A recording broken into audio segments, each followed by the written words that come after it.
Punya teman berpangkat kolonel. Misteri stuntman Ivan pengusaha paksa siswa sujud terkuak.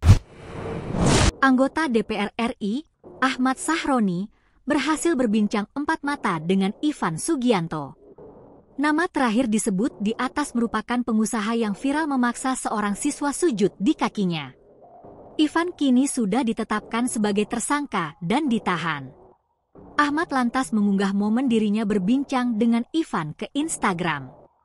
Ivan terlihat tidak mengenakan masker dan memakai baju tahanan berwarna oranye.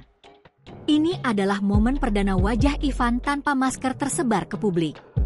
Sebelumnya, saat ditangkap, wajahnya selalu ditutupi masker sehingga muncul isu pria yang ditangkap bukanlah Ivan sesungguhnya.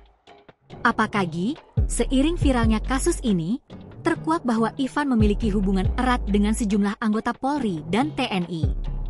Kini, setelah wajahnya tanpa masker tersebar, isu adanya stuntman mulai mereda. Markas Besar, Mabes, TNI memberikan pernyataan atas isu anggota TNI bekingi Ivan. Kepala Pusat Penerangan, Kapuspen, TNI, Maijen TNI Haryanto, menegaskan bahwa tidak ada anggotanya yang berperan sebagai backing Ivan Sugianto.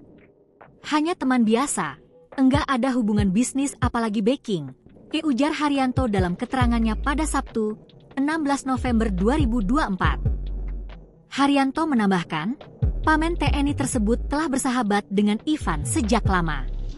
Bahkan, foto yang viral di media sosial itu diambil pada 18 September 2024, jauh sebelum insiden perundungan yang melibatkan Ivan.